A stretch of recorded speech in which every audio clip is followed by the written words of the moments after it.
What's going on? It's the Rap Nerd, and I just got out of seeing Creed 3, and woo!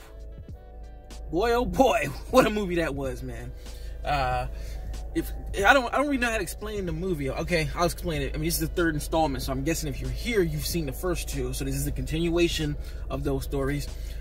Creed has retired from boxing, and he's now playing sports management, having his own team of boxers, and you've seen this before, right? And one of his older cousin, who went to jail for 20 years, returned to his life, and he wants a shot. Creed gives him the shot, and Damien takes it further than what it's supposed to be, and it pushes Creed emotionally in every direction. Now, that's the premise. Man, I'm gonna start by saying the writing in this film is a little bit meh. I'm not gonna front. The story is but Michael B. Jordan's direction is fucking fantastic. Whew. So I had to get into that first. I wanted to put where I'm at with the movie. I loved it, but that's just is what it is. So I'll start with, I guess, the issues I have. Really, the only issue I have with this movie is the story, the script. I think it was very convenient. A lot of things happen out of convenience, where it's just like, would that actually happen? You know? There are story beats that just kind of feel rushed in here. I'm not going to spoil anything, but there's one major piece that happens in the film that I thought just was a little unnecessary, because they present this concept at the beginning of the movie, and they're kind of on the nose with it. But I think that they shouldn't have said what was going on. So when that thing later happens, it's more of a shock, because as soon as they mentioned it at the beginning of the film, I was kind of like, all right, I already know what's going to happen here, and it actually happened. So it took away the emotional impact from me in that regard.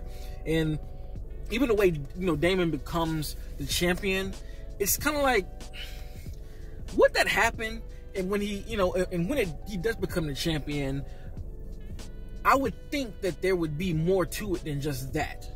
Again, I don't want to spoil anything, but I was just expecting that little piece to be a little bit more than how it just happened. Might do a spoiler review so I can really get into the specifics of what I thought was very convenient.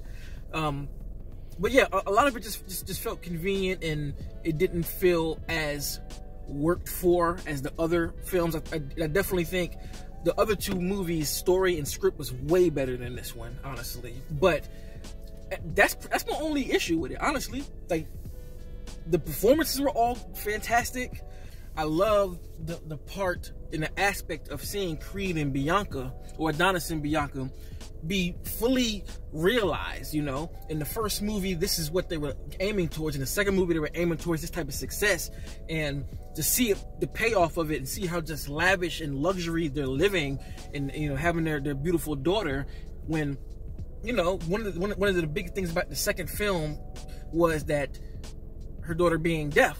And to see just how far it's come here, her being older and they've learned how to sign, it's that whole aspect is just beautiful. Like, that was getting me emotional, because for whatever reason, these Creed movies, every single one of them, when they released, I was kind of, in a way, going through some of the same stuff personally with all of these movies. So there were moments in here that really hit home for me. I mean, like, you know, the daughter going to school for the first time and having to react to the class, like, that was just something crazy. That they're you know, both of them meeting a different type of success, and being workaholics and having to make time for each other, and just being on a different path, you know, going from one passion of doing the sport to managing it all. Just little bits of it just hit me personally, so I loved all of that. So of course Michael fucking did his thing. Again, there's nothing that bad you can say about the acting here. Jonathan Majors does a fantastic stand-up job. Like, the way he comes off when we first meet him is like, you believe that he just came from jail, right? And once he gets what he wants, you see him be the person who he really was. You can tell he was putting the act on, and the way that the switch just flips for his character is just, it was done really, really well. Again, I think the character types and all this stuff was just done. The story was just a little bit, I think it needed a little bit more working out. But one of the main things for me is Michael B. Jordan's direction. As I said before, fucking fantastic. Holy shit. Like, you can tell Michael, I've been hearing interviews and he's been saying he's been like just noticing things as he's been working with directors, talking to directors, and you see it here. His direction was so invigorating. Like, I've never seen boxing or like I've never seen sports boxing like this ever. Like, whoo. He was talking about how he wanted to do something different with the fighting that we've never seen before, because we're on a third movie, it's time to switch it up. And boy, oh boy, does he switch it up. Like, because there's three main, I just had to edit myself, but the way it's just filmed, the fights in general are like, they just make me not even care about a story, almost, in a sense. Like, I can look past the story being a little mediocre as far as the setup for things, because the fight sequences are so freaking good. Like, I felt excited, like I was watching a martial arts movie. Like when it was time to get in the ring, I was like, "Ooh, we better get another banger." And each fight just is better and better until the last face-off. Michael does this thing in one of the rounds that is just incredible. Like, you can, oh man, I don't want to say what it is, but that when it did it, I was just like, holy shit, bro. What? Like, so good. Just like the way he films the impact. Like, and I saw him saying this a lot, like he was inspired by anime. And at the beginning, you see a poster with some anime on it, so it kind of puts you in the mood there. But you can see the inspiration from there, like just like the way the punches like are thrown and the way they impact. Like, they're in the trailers, you've seen them before, but like somebody will start fast and it just slows down. It's like, and the way it hits and the way it's captured, you see the ripples like starting, and they kind of go up, and the skin is like, it's hard to explain, but if you know what I mean, you know what I mean. And that is some straight up anime shit. Like, for instance, when like Goku was first fighting the Ginyu Force, and he teleports over and punches, who was it? Who was it? Was it Raccoon he punched? It was one of them he punched, and you just see the fist like sinking into his face, and then he goes flying. It's like so much of that, but it's done well. It's so much, but it's enough of it done to where it doesn't feel like, oh, it's the same old trick pony. It's just done differently, man. Like, one of the sequences in the trailer when Damien punches Michael and you see his back go up and you see the sweat fly off his, like, woo, that direction was ill. That direction of the fights was ill in general. Like, I can already tell that Michael B is a visual director. I think with him being a millennial, growing up being a product of anime, you know, the anime boom hitting us at a certain age, I just know that he's very visual. Like I mean, it's icon. What is it? What's it called? Iconography all over the place in this film. Like, just shots that I'm like, whoa, that's a good one. Like, there are some great shots in this film. Like, I'm just watching it like he's snapping right now, and that part got me so excited to see what he does after this, because the direction, I keep talking about it.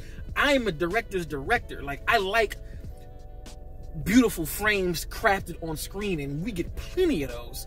And when he was not lying when he was talking about there's one big reference to an anime fight sequence, and when it happens, I literally was like, whoa, he did it, because it was done so well. And it's part of that last sequence I was telling you about during the final fight, something that they did with the fight sequence in the ring. And oh man,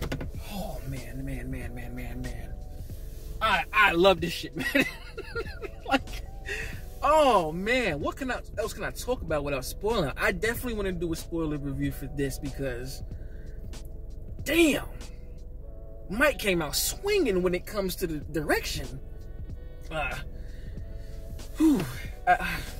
And again, reiterating, the story for me was a little bit but the filming was just done so well, and every character, every actor came to play, did their thing. Oh man, I don't know what else can I say. The music still was banging. There's one record during the training montage. It was a Cole record, and it was over. What beat was that? It was an old beat that Dre rapped on, but it was Cole rapping over it, and that shit was hard. Seeing their training montage. Damon's fighting was fierce.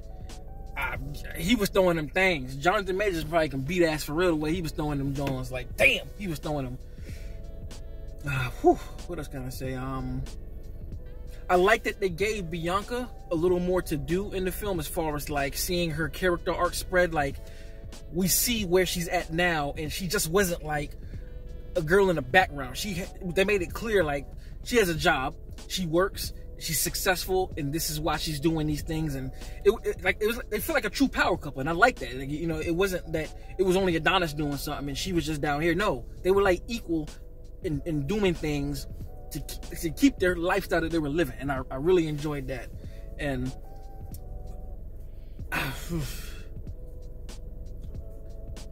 I really liked what they did with their origin story, you know, of what got Damien locked up and how that played a part in how that played a part in Creed and why he's even into that, you know, aside from his father. But it's a callback to how he was treated when he was younger, and that was just a good full circle moment. So all in all, I dug Creed 3. Go see it for the visuals alone, because that shit was fantastic, man. Like I said, I don't think I don't think it's better than the first two, but that's not really saying much, because the first two were so damn good. You rarely have two movies in a trilogy that are just so fantastic. It's difficult to place them. Usually there's always like one that's like above the water, but I feel like 1 and 2 are so close in quality that naturally it's going to be a tall order to do better than either one of them. But I do think if they ended here, this would be a nice ending, and I'm ready to buy the Creed box set trilogy, because man, this is going to be a hell of a rewatch to watch all 3 of these, because I didn't watch the first 2. I just went into this blind, as you know, what I remember, and fucking loved it. So if you've seen Creed 3, let me know in the comments what did you think of it. Where do you rank them, if you can rank them off a first watch? And if you like this kind of content, make sure to like and subscribe, and until next time, peace. RapNerd Productions, no capping, that's word to mommy.